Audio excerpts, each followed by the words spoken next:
I can imagine. Yeah. Yes. We'll just wait for another 2 minutes. It's 5:29, so we'll just wait 1 or 2 minutes and then we can go Absolutely. ahead on time. Sure, sure. Before we start, I just want to say that I just want to tell all the participants that we were scheduled to have another speaker, Sahara Ahmed Khosin, who was unfortunately unable to join us today. She's come down with a personal crisis. So she will not be joining us today, but hopefully we can get her back at a later time for another session. So Hari, the floor is yours and I will do a brief introduction. We'll just wait for 1 or 2 minutes and then you can get started. Sure.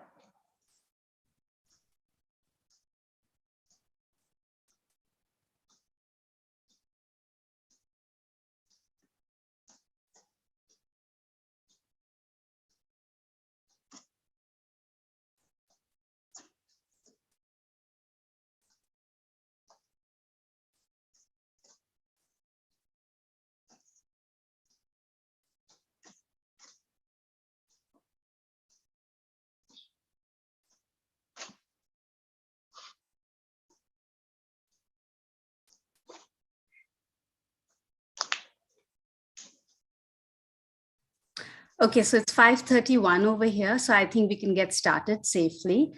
So good morning, good afternoon, and good evening, everybody. On behalf of the Cross Regional Center for Refugees and Migrants, the Global Research Forum on Diaspora and Transnationalism, the International Institute for Migration and Development, Metropolis Asia Pacific, and the Migrant Forum Asia, I welcome you all to this weekly lecture on gender and migration. Thank you all for being here. Today, we will try to understand the impact that gender has on migration and mobility and why it is so relevant. Gender affects all migrants at all stages of migration, resulting in different outcomes for different groups. Gender relations, hierarchies, as well as policies and practices that lead to gender inequities have varying consequences, mostly adverse, on marginalized and disadvantaged groups, particularly on girls, women, and LGBTI. These groups often face the dual challenge of being at the intersection of two categories, first as a migrant and second as a result of their gender orientation. The gendered inequality can be seen in both the legal and the social status that affect migrant groups in destination countries. This can range from gender norms that may be implicit in admission regulations, the various barriers to labor markets, gender division of labor, and gendered segregated employment sectors. Other factors such as race, class, descaling, low wages, among others, continue to be key issues that perpetuate gender inequality. These migrant groups are also prone to greater risks and vulnerabilities, as we all know, often working in unregulated, illegal, or informal sectors that put them in situations of abuse and discrimination. The Sustainable Development Goals for 2030 prioritize gender equality. SDG 5 in specific speaks of gender equality that is pursuant through the goals of ending gender disparities, eliminating violence against women and girls' lives, eliminating early and forced marriages, securing equal participation and opportunities, and universal access to sexual and reproductive rights. Other SDGs relevant to migration are Goal 8 on growth and decent work, Goal 10 on reducing inequalities, Goal 16 on peaceful, inclusive societies and access to justice for all, and Goal 17 on global partnerships and sustainable development. Coming to the Global Compact for migration, the Global Compact for Safe, Orderly, and Regular Migration mainstreams a gender perspective. It promotes equality, gender equality, and the empowerment of all women and girls, recognizing their independence, their agency, and leadership, in order to move away from addressing migrant women, primarily through the lens of victimhood.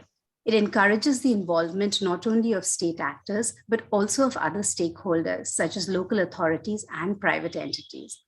Today, I'm delighted to have with us Hari Casey, who will be our guest speaker for this lecture session today. As I mentioned earlier, our second speaker, Sahara, was unable to join us today due to a personal crisis, and we hope to have her another time for another session later. So I take great pleasure in introducing Hari. He's been doing some phenomenal work on gender issues impacting migration. Hari is a doctoral candidate in global governance at the Bolsolique School of International Affairs, Wilfrid Laurier University in Canada. Prior to this, Hari has also worked in diverse areas, including in the NGO and media sectors, and as a political analyst and elections observer. Currently, his research interests include a whole range of issues in international migration and mobilities, the feminization of migration, particularly in Asia, gender, work and political economy, gender globalization and migration governance, gender justice and human rights, feminist theories in the Global South context, and feminist international relations with a focus on feminist labor relations. Hari's doctoral dissertation seeks to examine labor migration governance with a focus on Nepali women migrant workers in the Gulf countries. Simultaneously, he is also researching on gender codes in labor migration governance, which aim to provide a gender analysis of bilateral migration agreements. He has also been a part of several mentorship projects in the wake of the COVID-19 pandemic to find creative policy solutions to the challenges posed by the pandemic and address its uneven impacts on girls and women. Hari will speak about why gender matters in migration and will also draw from his own research on Nepali women migrant domestic workers. He will discuss the feminization of migration and then focus on women migrant workers, particularly in the informalized sectors. So very, very warm welcome to you, Hari, and over to you. Okay, thank you very much, Indrani, for the kind introduction and for so nicely putting the importance of gender, why gender matters in migration. Thank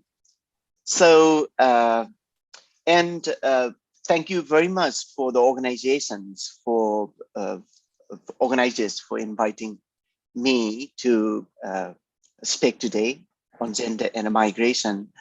But what I could do is I have got a few PowerPoint slides. I will just, can I share my slides? Oh, okay. Absolutely, Hari. Yeah, please go ahead. Yeah. Okay, just.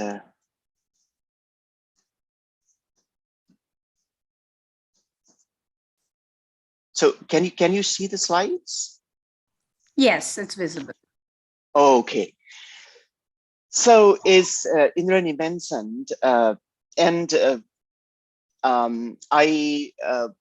will be talking about why gender matters in migration.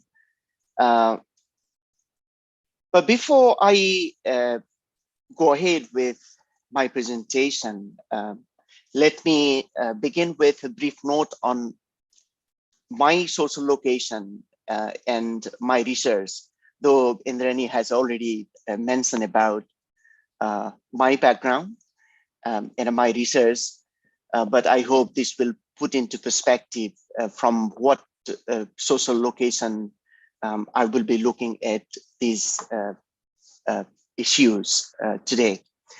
So I was born, lived and worked in Nepal until 2011, but I live in Canada. I'm an immigrant.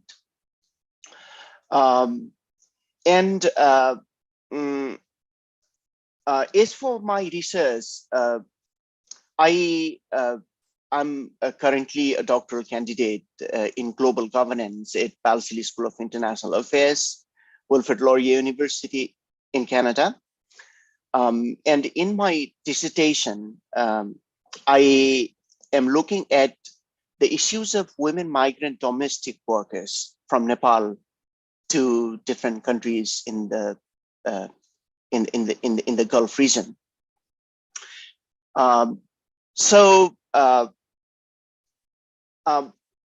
The reason why I really became interested to pursue my doctoral research on issues of women migrant domestic workers is linked with my own lived experience as an immigrant here in Canada, as a lived experience in the rural village where I was born and lived, and also more directly linked with my work with the BBC Media Action when I was in Kathmandu. So before I moved to Canada, I was working for, I was working as a member of a um, of a of a team for producing a radio drama in Nepal, Katha Mito Sarangi ko, the sweet tale of the Sarangi. And in course of producing an episode of this radio drama, I had a chance to engage with women migrant returnees. I heard about, interacted about the lived experiences, their stories, and not only the stories, harrowing experiences, and stories of storing sad stories, but at the same time, very daring, I would like to say, very daring acts of resilience, agency, and resistance they demonstrated, whether to making migration decision or struggling or fighting against the exploitation abuse that they suffered during transit and also in the destination countries. So that is, though migration has, for many people where I was born and lived in Nepal, was a living reality for many people, I became aware of the geopolitical, economic implications of migration, especially for women during that time. So, okay, with this note, I would like to begin with looking at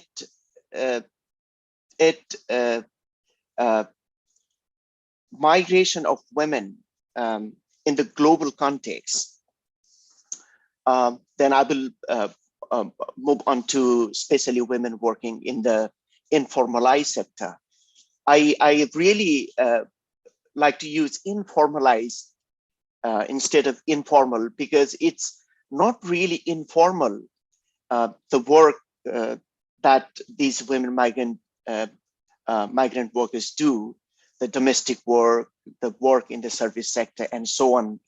It is, in fact, the way the society, the government, looks at it is what has, made it informal. It has become, kind of proxy for, low-paid work. So just the other day, just a couple of days ago, the IOM released the World Migration Report 2022. When we look at this report, we can see that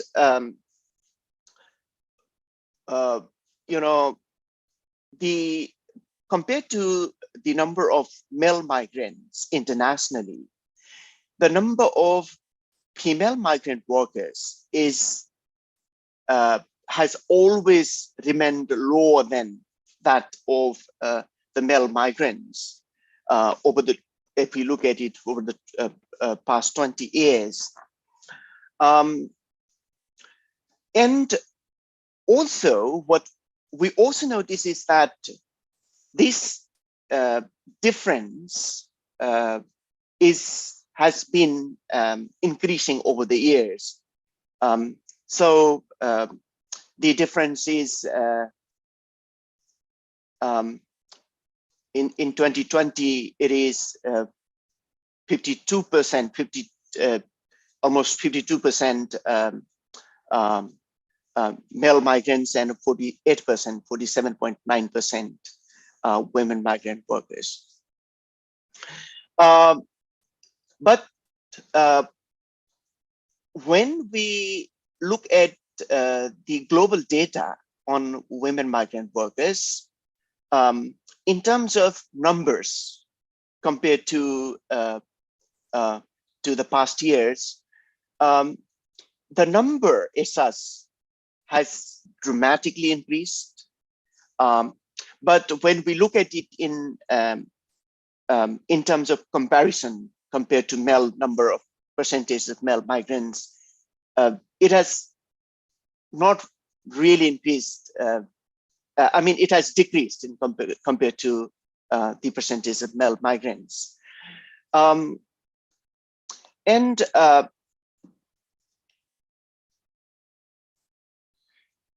when we look at the geographic distribution of migrant workers by sex, we still see that the regions where there are really very, important issues exist. I mean, about labor rights, human rights abuse, especially in the Arabic states, where my research is focused on the current research. I mean, it's very low compared to the number of male migrants, and it is the same almost everywhere except in North America and European countries. So therefore, what really this tells us is that it is not enough just to look at the global data, the total number of international women migrants is a single homogeneous group, but it's really important to really look into this intersectional components or intersectional aspects, the regional distribution, in terms of nationality, in terms of even within the nation. I will be talking about it later in my presentation, but even within the nation, it's, women, they do not, constitute a homogeneous group. They really, there are differences in terms of national, race or ethnicity or religion or disability, is even in the context of Nepal, where my research is focused on, even widowhood, whether women are married, single, or divorcees, or widowers, and so on. So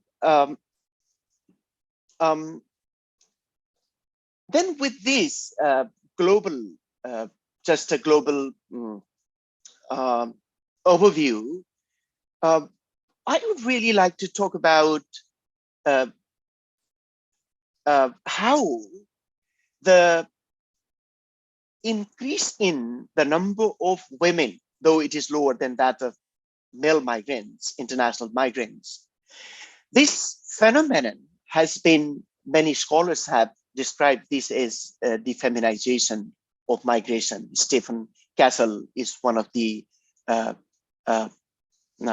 migration scholars who said, who argued that feminization of migration is the dominant transformation taking place globally.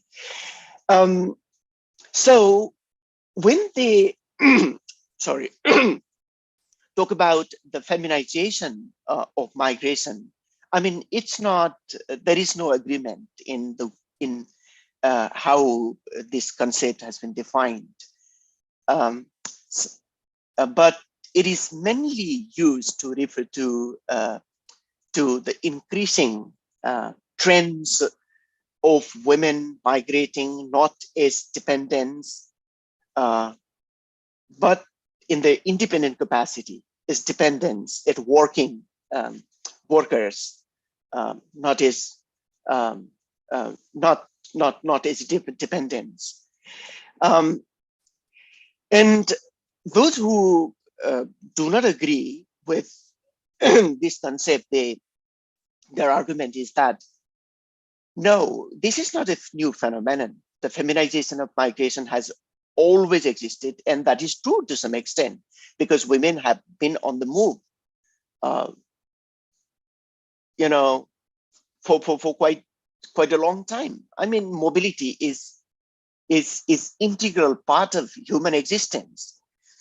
And so their argument is that this is not only a contemporary issue, and nor is it a universal trend. We do not see the same degree of mobility and a migration in all the geographic regions in the world. There are geographic differences in terms of when it comes to migration and mobility of women, as we have seen just now. But what is really important to remember is that the feminization of migration, in fact, it came to the limelight, it came to the forefront of global, migration policy discourse, research, and activism. It mainly, the credit goes to the feminist organizing, feminist activism that really pushed very hard to to really focus on the issues of women migrant workers, which were not really the issues of research or policy debates in the past. But at the same time, the feminization of migration discourse has also, there is this interplay, the bidirectional relationship between feminist activism and the feminization of migration. Feminization of migration, on the one hand, has pushed for more activism, and activism has really helped to bring it to the limelight. So there has been a lot of debates and discussions around the world at global level, regional level, national, even local level about the issues of women migrant workers, and even is Indrani mentioned, even in the Sustainable Development Goals and Global Compact on Migration, it has been an important issue. I mean, one of the important priorities.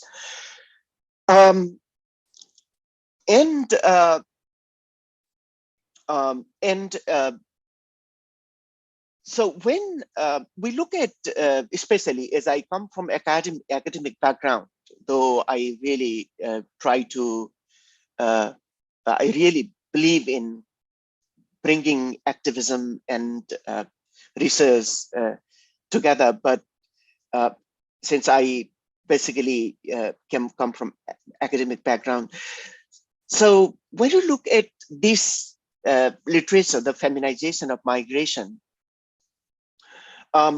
we can also, what is really evident is that there are two theoretical approaches to looking at the feminization literature.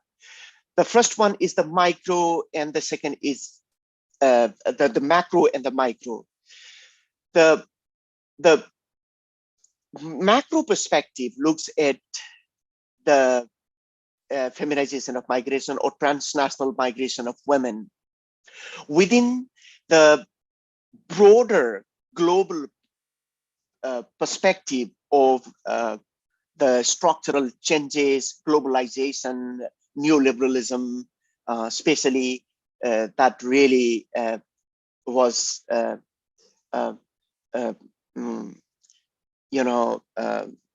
catalyzed, embraced by these international organizations, IMF, World Bank, WTO, especially structural adjustment program, and so on, and the impact that this phenomenon, global phenomenon like globalization, neoliberalization, global capitalism, the transnational mobility of capital has had on women's migration.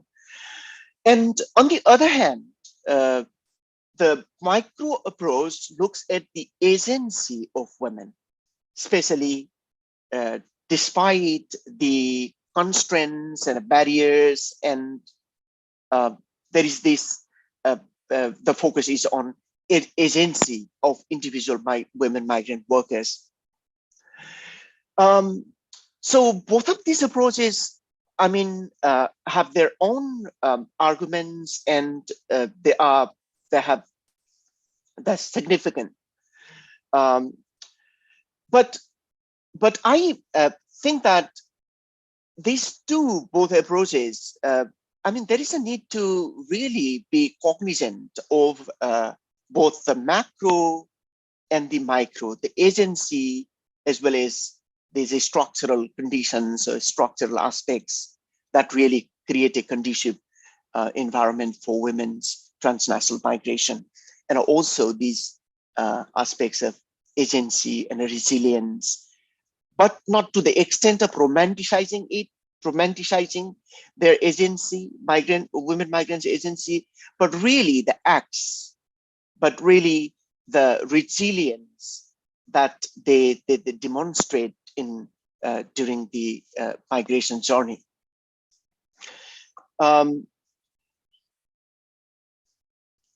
But one problem I really see with the feminization of migration is that they really the focus sometimes tends to be on the flows of women, the unhindered, as if the language of flows, the language of transnational linkages and a transnational identity, transnational subjectivity, that really sometimes foregrounds the mobilities, and sometimes it is called the mobilities turn in migration literature. And it foreshadows or hides the other very important, significant aspect, that is the immobilities that exist at the same time, especially immobilities when it comes to women migrant workers, immobilities because of cultural, social, political reasons, spanning all across the scales of the body, family, community, and the nation state. So therefore, it is really important to look at the immobilities, the constraints, the barriers that really stand in the way or that prevent women from migrating.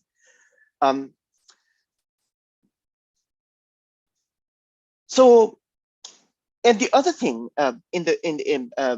is that I said, when we look at women migrant workers, international women migrant workers, they are not, of course, a homogeneous group. There are different categories. Workers, those who migrate for work, for employment, because of a number of range of compelling reasons at home. And there are students, asylum seekers, refugees who migrate for disasters or conflicts and so on, and a student population. So that different categories of women migrant workers.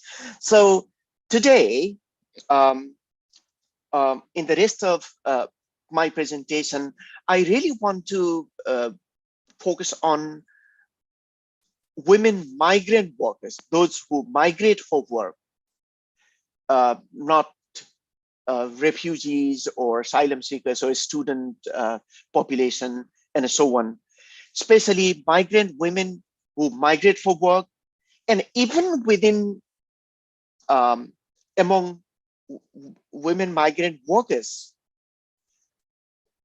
most women, they migrate, as I mentioned at the beginning, they migrate to be employed in informalized sectors, mainly dominated by domestic worker, since my research is mainly looks at the domestic work in the Arabian Gulf countries. And I will also, to some extent, bring in some, draw on my own data, the field work, when I talk about it. So when we look at it, the ILO data, so among three categories of work, service sector, industry, and agriculture, the service sector that occupies a huge portion of women migrant, global migrant population, and women's participation, representation in the service sector is really huge. 79.9% compared to 56.4% of male migrants. And so, and this is this informalized sector, and this and even within service sector, there are certain sectors which are really informalized, and that is where most women migrant workers are concentrated on. So I will really talk about this now. So looking at the migrant domestic workers, which is one of the informalized sector, when we look at the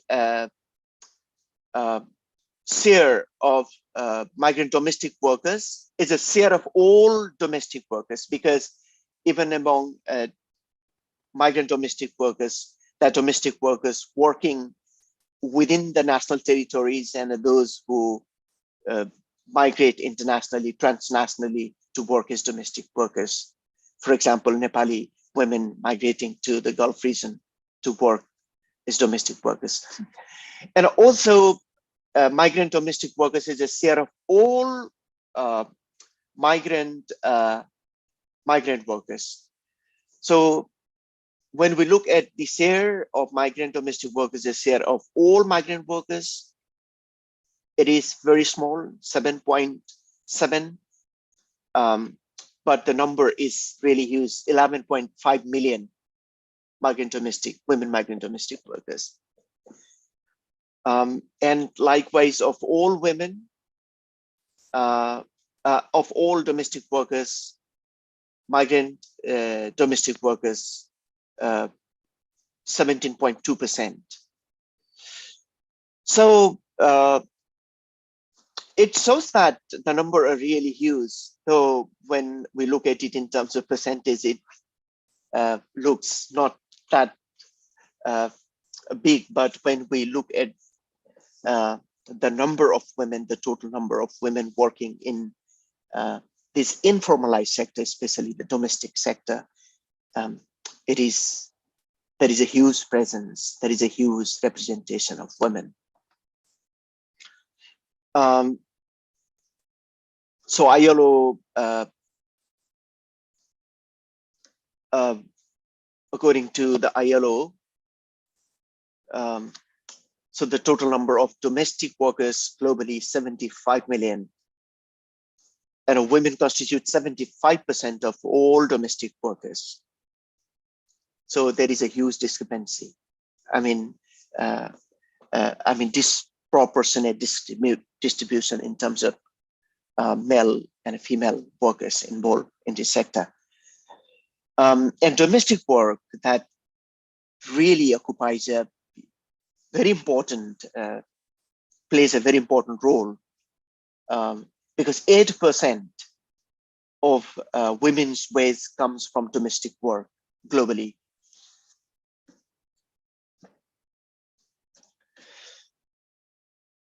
So what is therefore very important against this backdrop is to look at women's migration as a gendered phenomenon. During the entire cycle, migration cycle,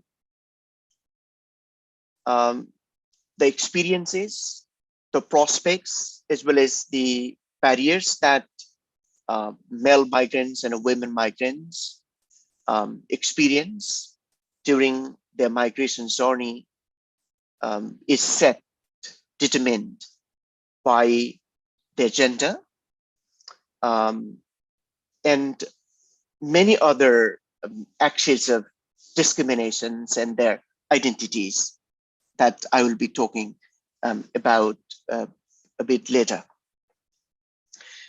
So I would like to begin with pre-migration, not even pre-departure. There is also a dominant trend of start looking at women's migration from pre-departure to return. But my argument is that it is essential and even more critical to look at women's migration as a gendered phenomenon starting from decision making and even the factors that really force women to make those migration decisions. This is where the policy discussions and debates about women's migration should begin from. So let's look at pre-migration. When we look at pre-migration, when there is a discussion at home about who should migrate, it is always the male who has the opportunity to migrate. I mean, the more opportunity to migrate when there is a discussion, even within a household. And that gendered reasons, maybe social, cultural, and also very importantly, structural, systemic, why it is the male who, when there is a discussion in the household about migration, it is the male who gets the opportunity or gets to migrate. Even in terms of skills, in terms of access to resources, it is the male who has more access to resources. It is the male who, because of the structural factors, education, and all those structural reasons, the male perhaps has more skills, right? So more sellable, more can earn more. So the gender aspect of migrations, it begins from when discussions or decisions about migration are made. And when it comes to preparing migration, it is again a gendered phenomenon. Preparing documentation, the cooperation, the way the state authorities, the officials, how they deal with women, going, visiting the offices for documentation, and women, male migrants visiting, going to the offices. In my field work in Nepal, one of the research participants I interviewed, she said that whenever they go to the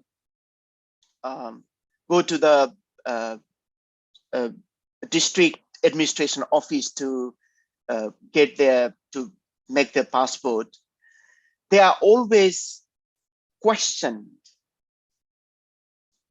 because they but they are treated differently, right? They are questioned, why, where do you want to go? A lot of questions, right?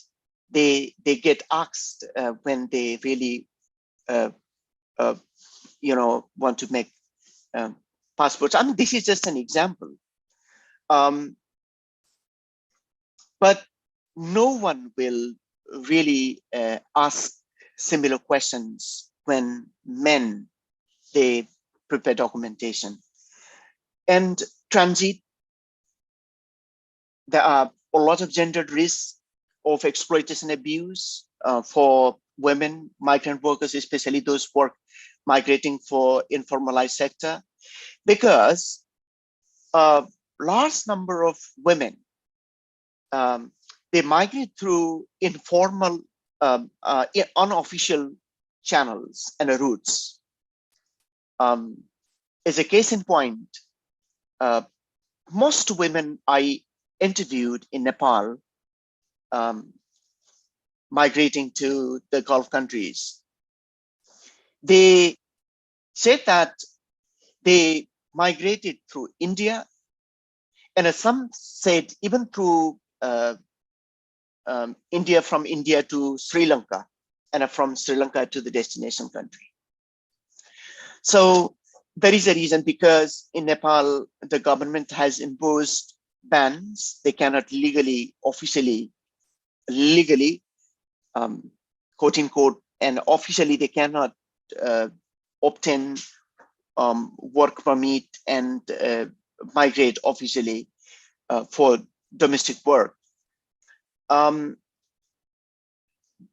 Therefore, most women, they resort to brokers, and they migrate through these informal channels, unofficial channels. Some of them pay money, and others are provided. The brokers, they provide money to make documentation. And in the destination, it is, I mean, the women experience their stay and work and employment in the destination countries differently from that of male migrants, because of a number of reasons, especially because of the nature of the work sector they are employed in, domestic sector, which is more prone to risk of abuse and exploitation of different kinds. That is obviously one of the reasons why it is, there are gendered risk, gendered experiences. But also, which is not really emphasized even in the, which is not mentioned even in the Global Compact on Migration, is the reproductive health services, reproductive rights of women migrants.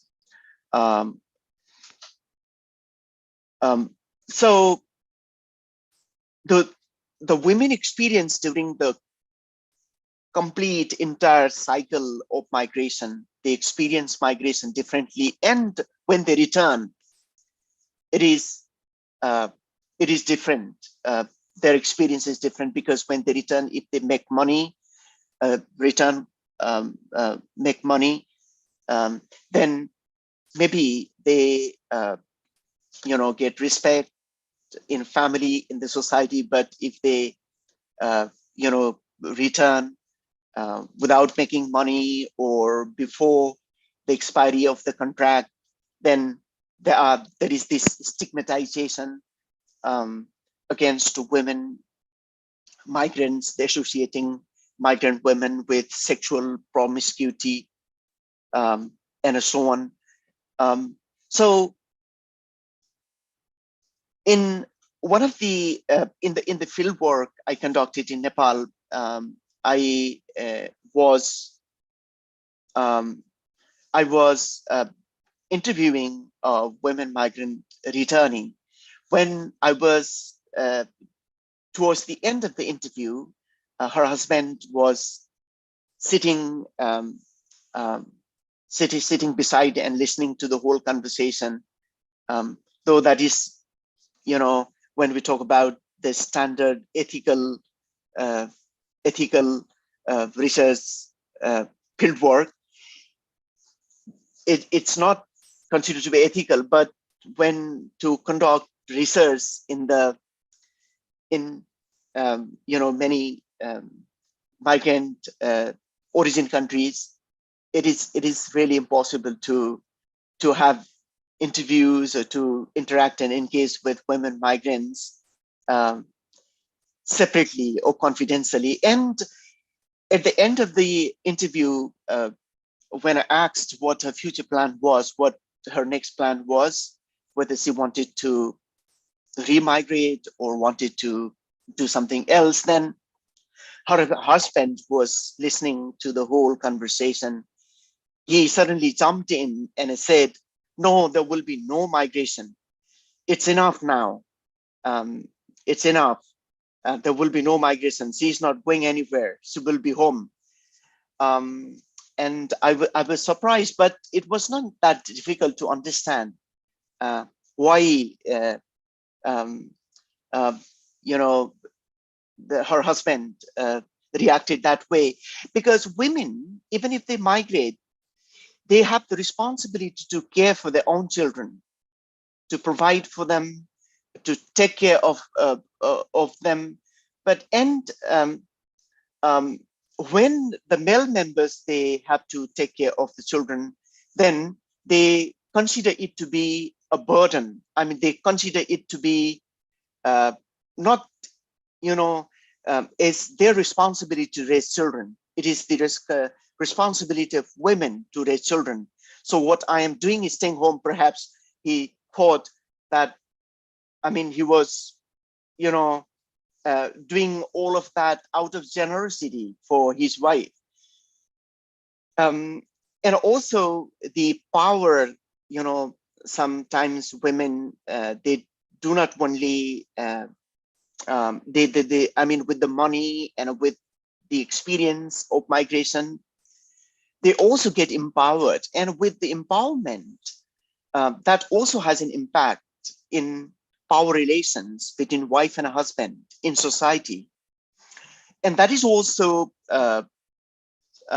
sometimes not really accepted, even within the family and in the society. So therefore, during the whole migration cycle, migration, in all aspects of migration, it is a highly gendered experience, highly gendered phenomenon. But what I would also like to mention here is that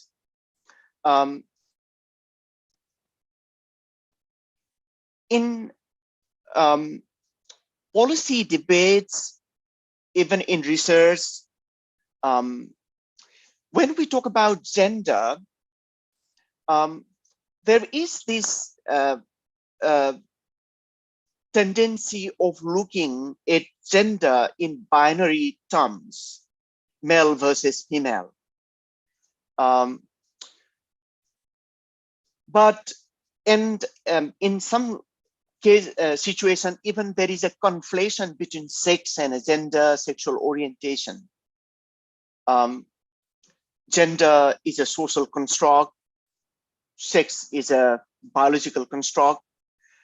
But when we look at the global data, migration data, the focus is more on the international stocks, the numbers, the sex disaggregated data. But when it really comes to gender and migration data, there is really very limited data available on the gendered aspects of migration, the gendered experiences of migration. And for this, there is a need to really conduct not only in terms of number, collecting data in terms of number, how many people, how many women move where, but also what they experience, how they experience. Right? This is important part of data, and this data on gendered aspects of migration, not really available at the global level. And what this means is that the gender diverse people, migrants with different sexual orientations, sexual or identities, they are missing, and especially LGBTQ plus migrants. You know, they are a missing link in policy, research, data production. So we had I had worked with my PhD doctoral supervisor, Dr. Zena Hennebry. We wrote a report. We produced a report on how, on the relationship, I mean, on gender and the migration data, where we really emphasize on how these data, the gendered experiences, are really missing. So the whole discussion tends to focus on male versus women and a numbers only when it comes to data, not on the gender, the nuanced aspects of gendered experiences of migration.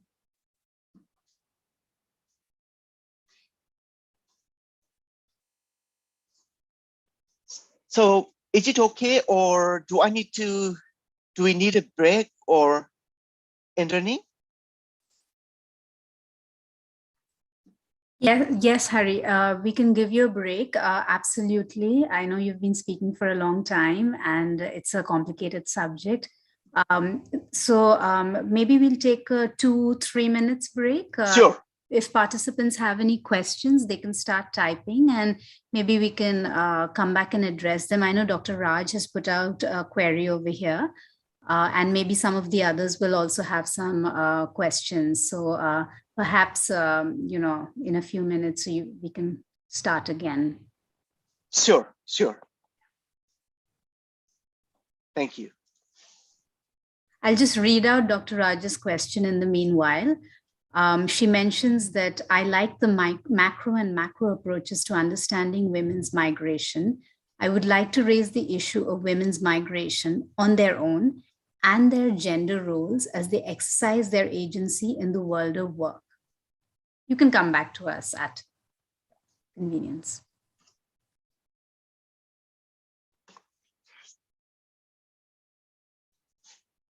And for the participants who are wondering, we will also be sharing Hari's presentation later. So, you know, if you need to look at the slides for reference, you will have it on Google Drive. So we'll send this out later. But in the meanwhile, you can start typing in some questions if you have, and Hari can take them up later.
So Hari, maybe we could do another, I'm just trying to time this. So perhaps we could do another 10 to 15 minutes. Would that be okay? Sure. Would 20 sure. be all right? Sure. Yeah, I will be Whatever's comfortable with you before we open for Q&A.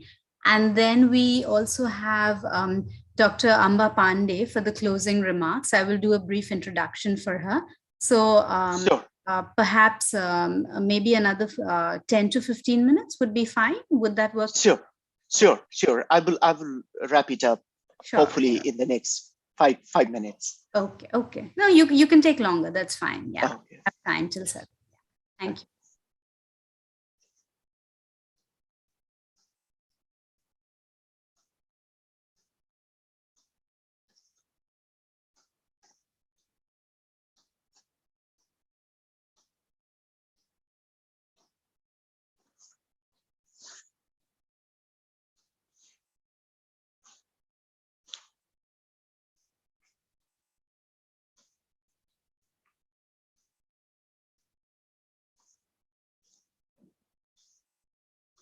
So do you want me to move on, Indrani? Sure, absolutely. Yeah. I think the question, Okay. taking the time to write. So by the time you finish, we'll have a few more questions that would come in. So perhaps we could finish in 5 to 7 minutes and then Sure. the floor for Sure. Okay. Give me a thumb. Yes, absolutely. Okay. Thank you. Okay. So I think I have really covered most of the points I really wanted to talk about here. I think already how it is a highly gendered phenomenon, migration. And what I really want to emphasize is that even when it comes to claiming rights, whether in the destination country or upon return,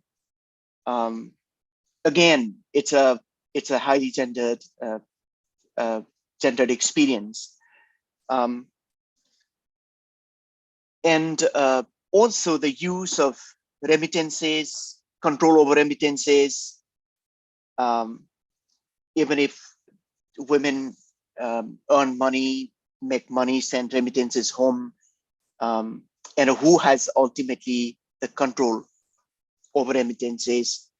So that is also this gender dynamics at play. So I will therefore not really spend much time, but what I really want to, through this on this figure, what I really want to emphasize is the intersections when we look at the drivers, the driver of migration is a gendered phenomena.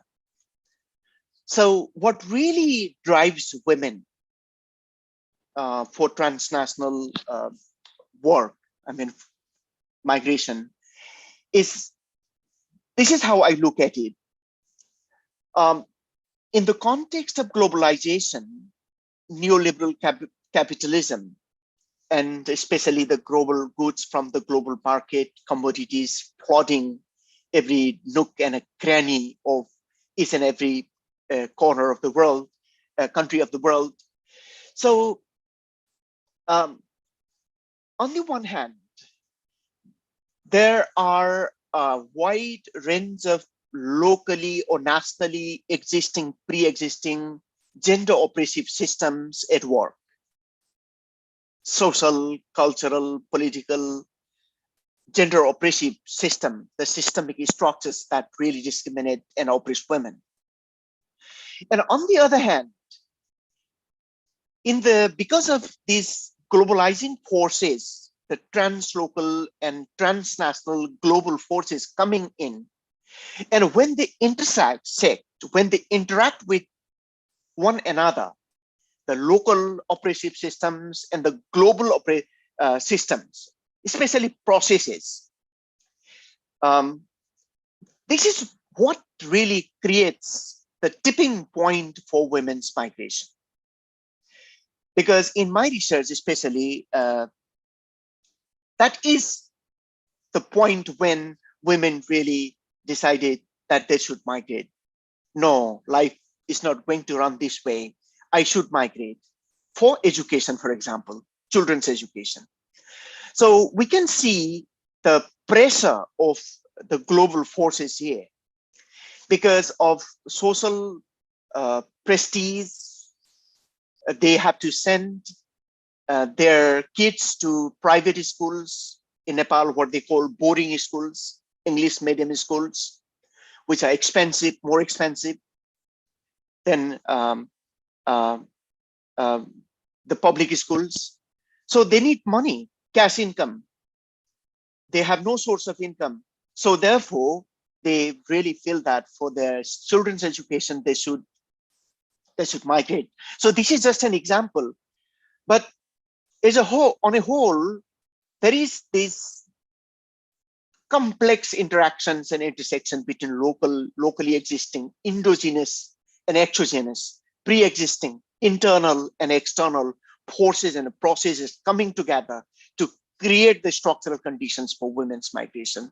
But when I talk about structural conditions, I'm not using it in deterministic ways, but everyone responds to the same structural conditions the same way. There is definitely this agentic role of women in the whole process. And the other point I really wanted to talk about is when we talk about gender, when we look at gender and migration, gender is just one component of the issues associated or related with women migrant workers. It really intersects with many other axes of discrimination, oppression, and difference in terms of class, caste, especially Jat in Nepal, untouchability, ethnicity, and nationality. We can see this in the destination countries, especially there is a hierarchy created among domestic workers from the Philippines and Indonesia, India, Nepal, Sri Lanka. You know, they get paid differently. I mean, different amount of money. Philippines being on the top of the ladder hierarchy. And when this axis of discrimination, they really come together with gender. Migration, as Indrani mentioned at the beginning, they are discriminated, I mean, because of gender and also because they are migrants. And also, in addition to that, all other axes of discriminations and a difference, they also play a huge role in producing gendered experiences. So therefore, gendered experience become a race experience, class experience, caste experience, ethnicized experience, and so on.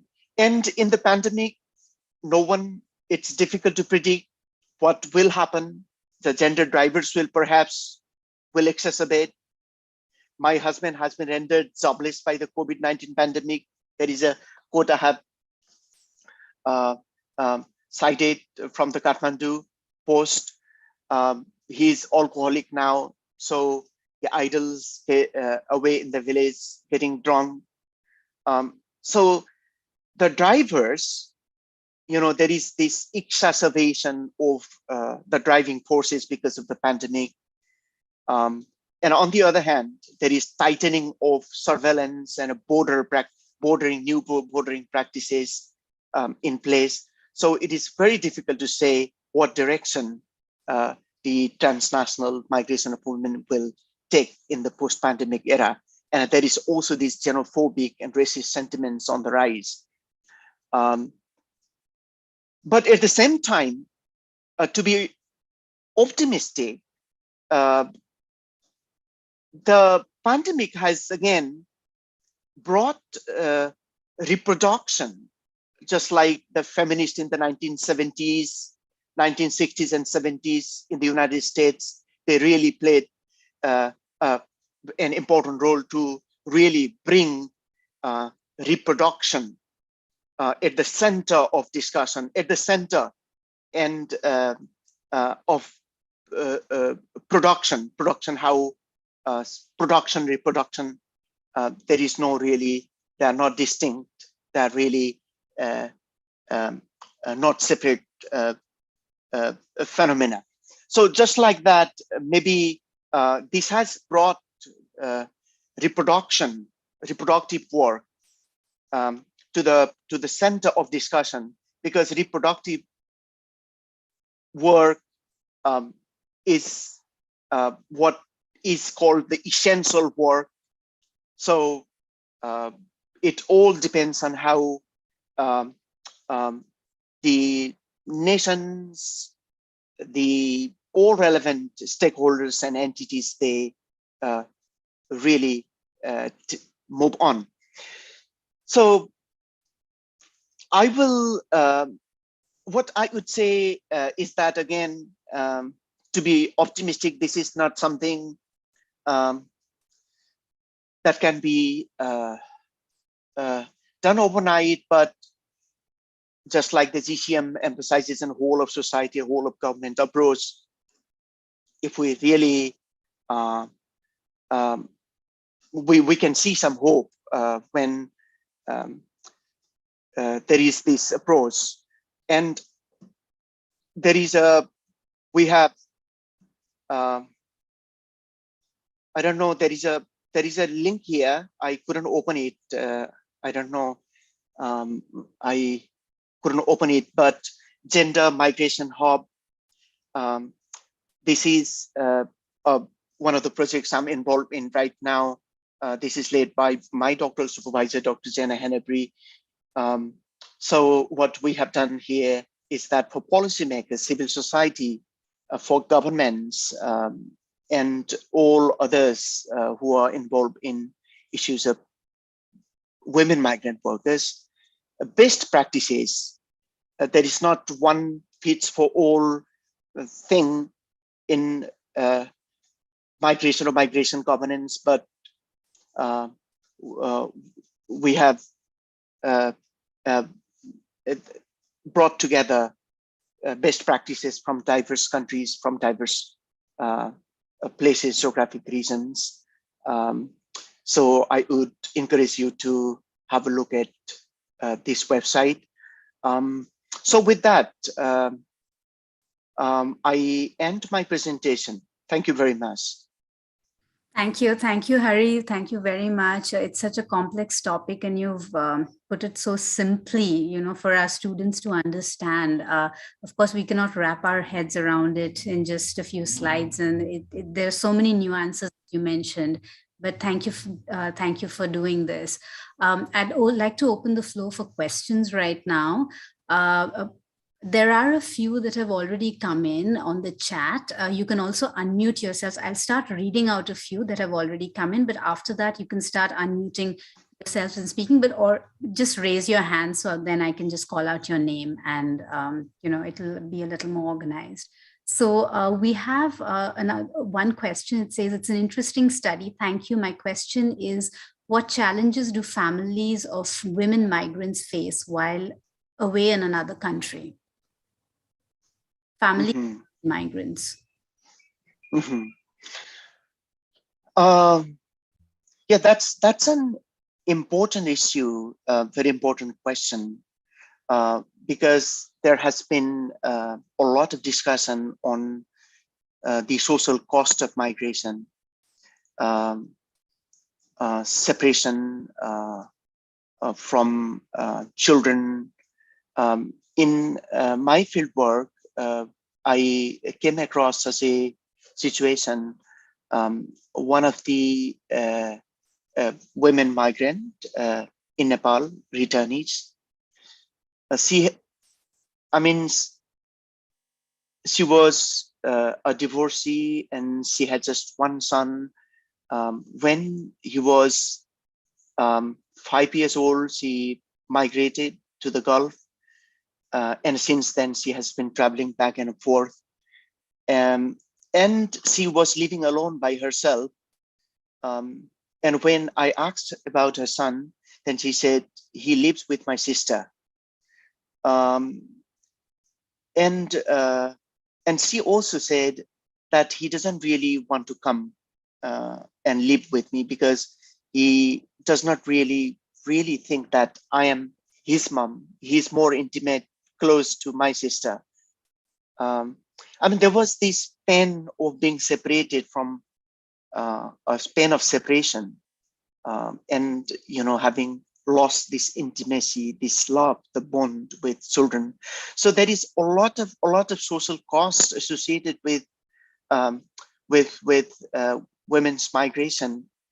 Um, um, but it is sometimes, I mean, there is a trade-off. There is a trade-off um, in women's migration, and certainly that this is just an example. There are a lot of challenges, and one other person, women migrant, was talking about addiction. Her son was addicted because father didn't really pay attention to the children when she was gone. So it is there. I mean, it's really a very complex issue. Thank you. Right. The next question, it's in several parts. The first part is, in some parts of Africa where women do not determine their migration decisions, what can be done in that respect? And then the second part is, are there cases where families get separated for a more protracted period or even break up for good? Probably it would be a continuation of what you just answered. Third part is, what are the success of women migrants and their missions to improve household income, and how sustainable are their returns? I'm happy to repeat them again. So if you, yeah. Okay, so there are three parts. Okay. So the first part is about the Women not being able to migration. determine their migration decisions, and what could be. Oh, yes. I mean, as I mentioned in my presentation, so therefore, this is really a gendered phenomenon, right? When it really comes to making decisions, who migrates, when, and where, right? Your gender, your sex, even biological, and also more importantly, gender. That really plays. That determines, right? So when it really comes to how to change that, it is a very it's a multi-dimensional issue, cultural, social, and so on. But it doesn't mean that things are not changing. They are changing, right? When we look at, I do not know much about African context, but in the context of Nepal, where my current research is focused on, there have been changes. One woman, she said to her husband, he was working in India at that time, and she gave him a phone call, and said, I want to migrate. I want to go to the Gulf country. And then he was so angry, and he said, no, you are not going anywhere. And then she persisted, then said, if you are not able to, earn enough for the family, then I should also, play my part. Then he didn't even speak to her for quite some time after she decided to migrate. But after she migrated and started making money, then things again became, all right. So things are changing, but it's a gradual process. And yeah, and the second part was about the breakup for good, right?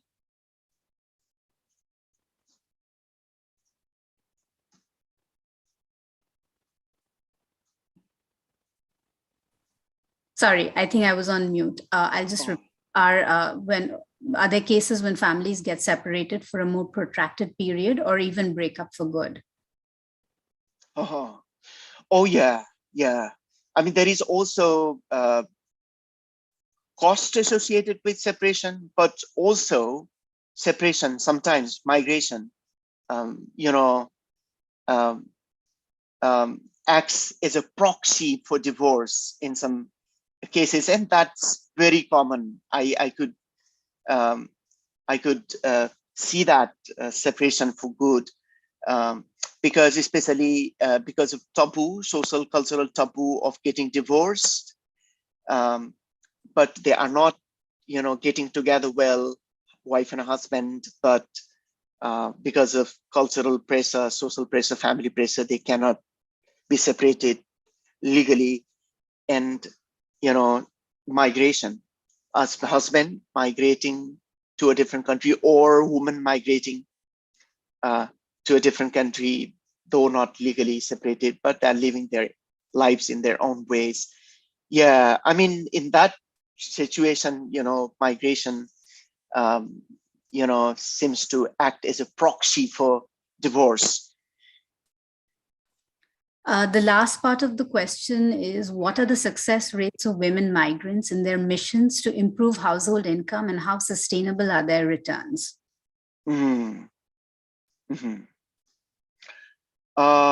It's really hard to make generalization when it comes to the outcomes of women's migration. This is what I really want to. Focus on. I mean, there is precarity. The precarities associated with migration, and also the gains empowerment. And especially, it's different from individual to individual, even groups to groups. For example, among Dalit community, women from Dalit communities in Nepal, most of them, they had, straw built houses, but with the remittances, though they suffered a lot, they told me about horrible stories of abuse and exploitation. But whatever money they were able to make, they were able to bring home, they were able to build concrete houses. And some of them had even started, running convenience stores, what they call Kirana Pasal in Nepal, the small stores. So that was really, that is an examine of what I call demarginalization, because they're already marginalized in so many ways.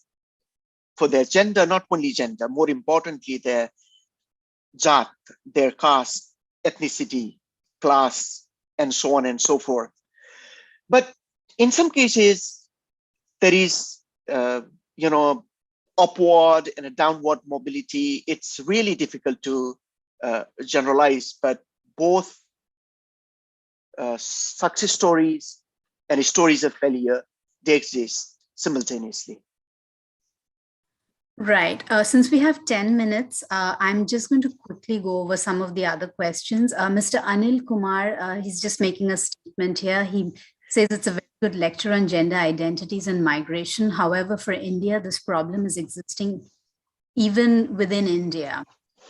Waiswa Jacob, I hope I pronounced your name correctly. I hope you don't mind if I skip this question because you already got 3 earlier.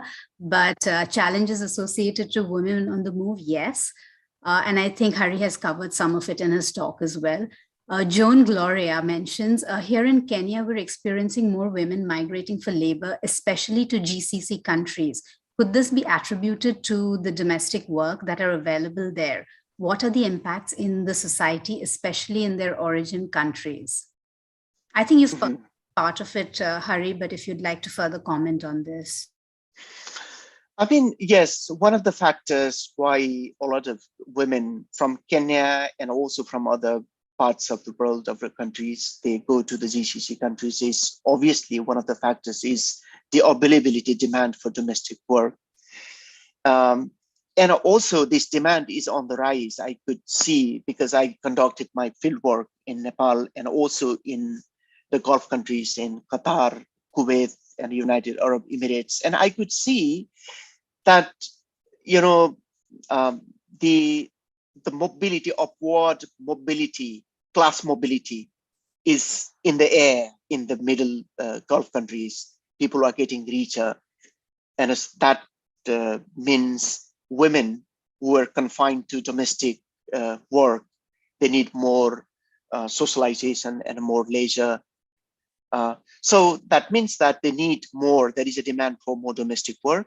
So therefore, there is these trends going on. But at the same time, again, there are these driving forces in the origin countries like Kenya, like Nepal, India, Sri Lanka. As I mentioned, the local and global forces coming together to put pressure on women's livelihoods. Right. The next question is from Ahmed Murtala.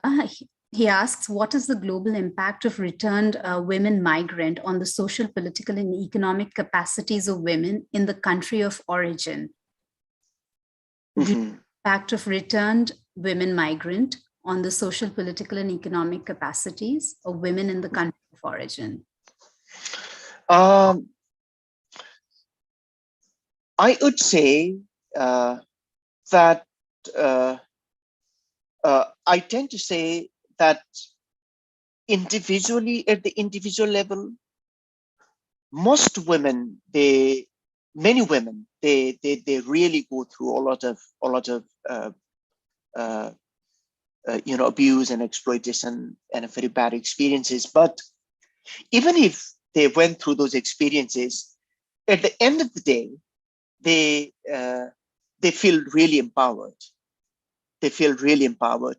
So that suggests that even not economic, it's difficult to generalize, but when it comes to political awareness, there is definitely this, because mobility, this really enhances, this has this, what I call this inner, the empowerment, being able to move, being free from the constraints, that gives some sort of empowerment. But of course, it's difficult to generalize economy. And a social, as I mentioned, there is social empowerment, and they call social remittances.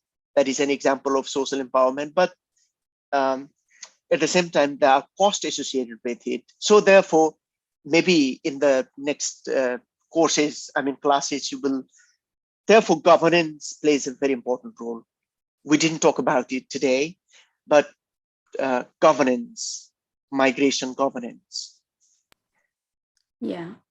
Ashleela Rai asks, my question to you, sir, is that you've talked about women agency and structure. Do you think women as an agent has been able to change the dynamics of gender migration? What is your view on this? That's a beautiful question. So I always look at, there is a structure and there is agency. That is a very complicated, very, bi-directional relationship between agency and a structure. A structure determines an individual agency, and agency also brings about some changes, transformation within the structure. So this is how society evolves. And a migration is in itself, despite the barriers, social, cultural barriers, women's decision to migrate, that is an example of agency.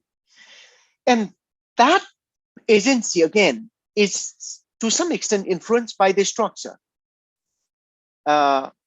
She cannot, for example, a woman I interviewed, she said that after she was beaten badly, she, put it up with all the abuse, domestic abuse from her husband.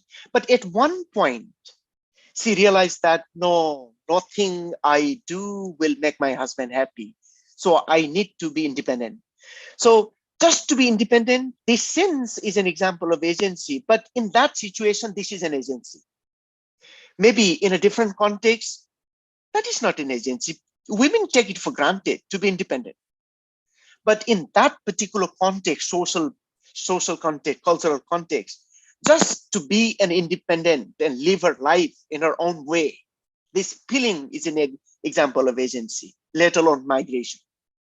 So therefore, there is this dynamic relationship between agency and structure, and that migration is a very good example of how this dynamic is in play.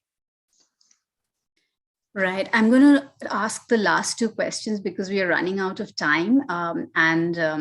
So Shanti Singh asked, after your research, what is your suggestion for Nepali women migrant workers? Okay. I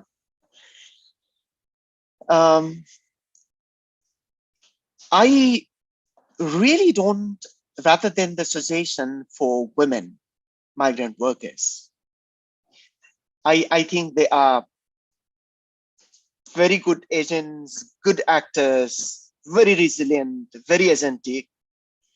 But my advice is more to the state that has put bans and restrictions on their mobility. Instead, by projecting women as vulnerable, right? So this vulnerability is not an innate vulnerability that lies within women. It's the opposite. So the vulnerability is created by the state, right? So it is the vulnerability of the state for failing to protect women. I mean, failing to create conditions where women could migrate safely, right? That is what creating vulnerability. So I suggest put pressure, get politically aware, and get involved with migrant organization. I am not valorizing them, but they play a huge role, and they form open return. I mean, always solidarity, alliance building, putting pressure on the government, local level, sub-regional level, government, regional, provincial, federal, putting pressure on the government, because that is the site where feminists, especially organizing and activism, should focus. Right, thank you. And the final question from Louis. In your methodology, were you able to inquire on further migration aspirations of female migrants? In which level, micro or macro? And how did you analyze the agency vulnerabilities and resilience of the women? Would you like to repeat it? Oh, yes. I mean, I mean, she's more concerned about methodology. So her question is about methodology. So I really used what I call multi-sited global ethnography. So my methodology was an ethnographic methodology and multi-sited ethnography. I conducted field work and I gathered data through a number of methods: interviews, semi-structured interviews, observation, notes and reflections, policy documents. And I engaged with government authorities, people in government, in politics, parliamentarians, women migrant returnees, and those working in the Gulf countries, embassies, especially embassies, and so on. And it was all qualitative. And I really, I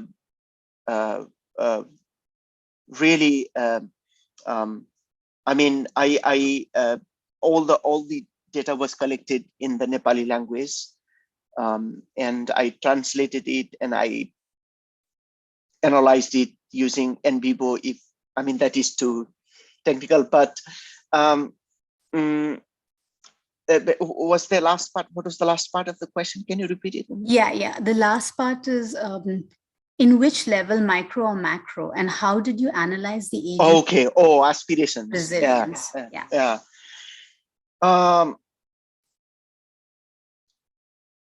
Okay. So I could see both. I really, we don't have much time to talk about it, but I call it imaginary, right? Imaginaries, right? So this is more about the macro imaginaries, the imagination, the dreams that the women should be independent. They should stand on their own feet. They should be empowered. So there is this macro, you know, agency working at the macro level because of these transnational connections and linkages and global processes, globalization, and so on. And also the, I mean, micro, at the micro level, you know, these mundane, these quotidian practices, agency practiced by women in small but very daring ways, against family, against society, against the state. We will migrate, for example, despite the bans. We will migrate, give us work. If you can't give us work, then we will migrate. You can't stop us. So these were all examples of women's agency. I'm not sure if I could answer your question. Thank you very much, Harry. I will now, we're running out of time, but I will quickly invite Dr. Amba Pandey. She's one of the vice presidents of GRFDT to come in for the closing remarks. Thank you very much, Indrani, and thank you very much, Mr. K.C. Hari. That was a very, very interesting lecture, and you have actually covered most of the aspects that we generally, deal with while talking about women and migration. I just, I think I have 5 minutes, Indrani. Yes, ma'am, you have 5. Okay. So just, briefly, I would highlight some of the things which I think, in the conversation, it wasn't highlighted. It was there, but it wasn't so much highlighted, So one thing, but very interestingly, the last point which you made, really, that women's agency has to do so much with the cultural context, and the social context that one cannot generalize as to what we can,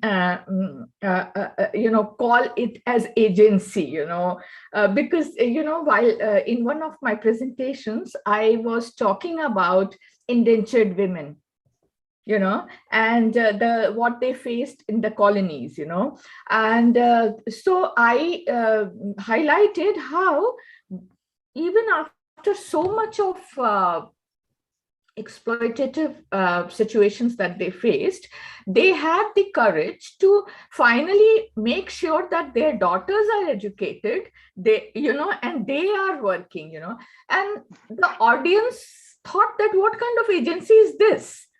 But that context, that was a huge projection of agency, that Absolutely. despite their own conditions, they made sure that their daughters and even their daughter-in-laws, they empowered them to be on their own. And we know that indentured migrants women were more empowered. They got empowered earlier than their counterparts in India. UP, Bihar, they are still struggling with the basic empowerment. So that was there. So it's so beautiful that you said that, and it's always very true. One of the things that you started with, that the women and migration, the number of women, were always lesser than the men. And you showed what I think, that even at that whatever less, their place in the migration narrative was even lesser. I mean, even at 48%, 46% or 47%, if you see after 1960s, they were always more than 45%.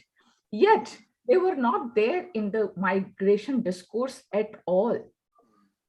So this is a more striking feature for me, that even at a category that was forming almost 45 to 46% of the total population, yet they were absent from the narrative, from the discourse, And I think that feminization of migration, one thing that it really brought was the bringing women at the center stage of this migration discourse.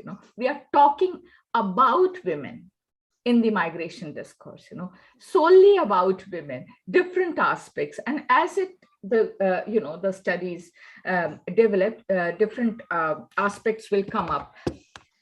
One thing that I thought is very important as far as how come this has happened, that actually is not about women aspiration. It's not about anything. It's about the global demand of female-centric jobs because of the demographic demand, which is caregivers, domestic workers, that kind of, when this happened, then the demand, the demand for women increased, and that is how the third world countries, where we see, especially from South Asia, that there is a lot of social taboos related to women. They also opened for the migration of their daughters and daughter-in-laws.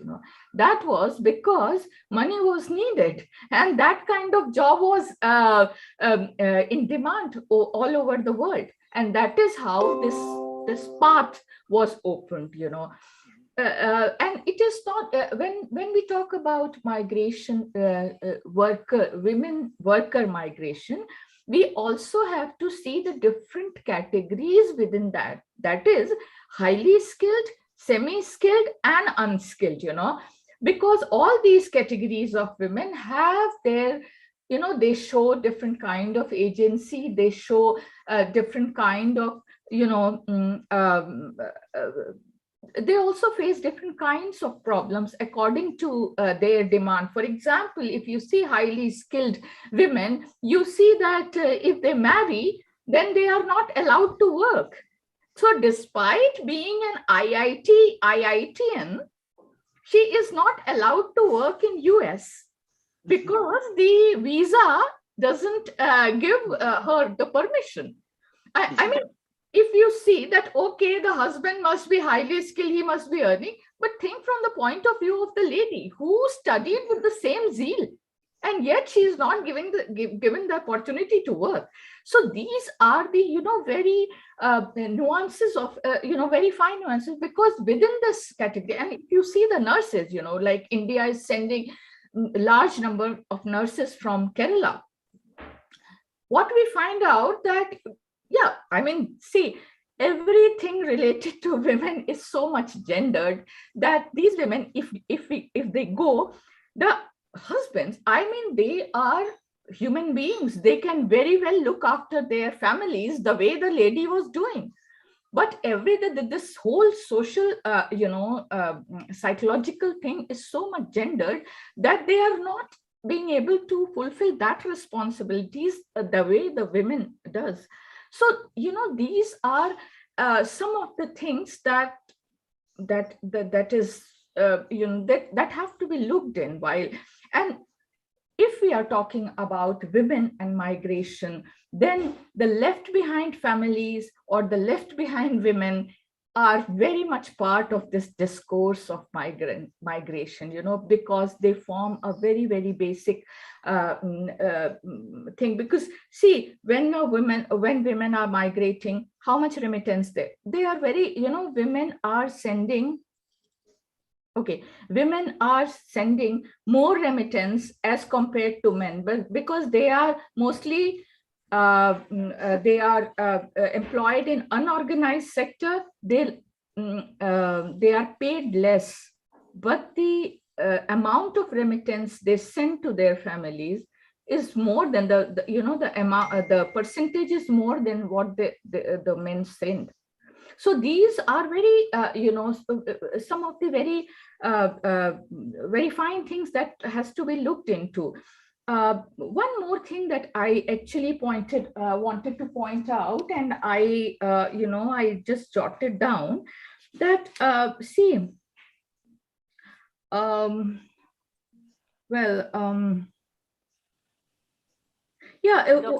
Dr. Amba Pandey, Dr. Amba, I am so sorry, just because we have another lecture starting on the same Zoom link. Okay, so can I just ask you in 30 minutes if you could just give us that reflection? Sincere apologies for interrupting you, Dr. Pandey. It's okay. I was finishing. I just had one question with Mr. Hari. You said that last 2-3 years, the number of women have decreased on the global level. Do you have any reason for this? Okay, so that's a very important question to reflect on.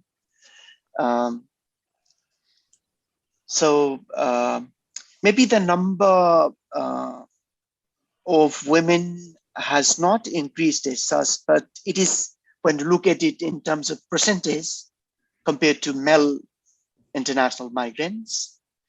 So in terms of percentage, it's slightly less, but when we look at the numbers, the total numbers of women, it has been on the rise. But I'm not really sure. I can't say, but that's a very important question to reflect on. Harry and Dr. Pandey, sincere apologies that I have to interrupt you, but we really need to, yes. We really need to just allow the students to take a break, because some would be joining the next session. So if I can really give you just 20 seconds, Dr. Pandey, to just wrap up on your reflections. Thank you. Thank you very much. I said whatever I had to say. And yeah, please, and whoever is working, please always try to measure the amount of remittances women are sending, even in unskilled or the semi-skilled category. That's the percentage is always higher than the men, and that is something to be looked into. Yeah, thank you. Just a quick break coming in from, I sincerely want to thank Indrani for taking on this session. She's part of our coordination committee. Indrani, congratulations on driving us through, on being a fantastic host. Thank you so much. And we know it's not the last time that we will see you. Thank you very much for just, driving us through and making a smooth transition of this conversation. Harry, thank you for joining us early in the morning from Canada. Dr. Pandey, thank you for those reflections, and also even just the very final exchange. Apologies for having to interrupt you. Saturdays are very busy with GRFDT and its wide range of partners. So we will be crossing over soon to some students who are following the Migration Governance and Diaspora Engagement Certificate Program. So they're eagerly waiting to join in. Just to wrap up our session here, to remind you that for the next Tuesdays, we're cooperating with Freedom Collaborative, which is a platform that works around counter-trafficking. And for the next Tuesdays, we'll be having these 2 webinars that focus on counter-smuggling and eradicating trafficking. So on 7th of December at 4 o'clock and on the 14th of December at 4 o'clock, one will focus on smuggling, and subsequently the other one will look at counter-trafficking. We have a very exciting panel that will deliberate. We're going into the depths of this subject, so we're really looking forward to students joining us. But please do feel free to go on our GRFDT Twitter and share this with those who are working around smuggling and trafficking, because we'd really like to interact with everyone. So we're looking forward to seeing you on Tuesday, and as usual on Saturdays. Indrani, over to you to close us.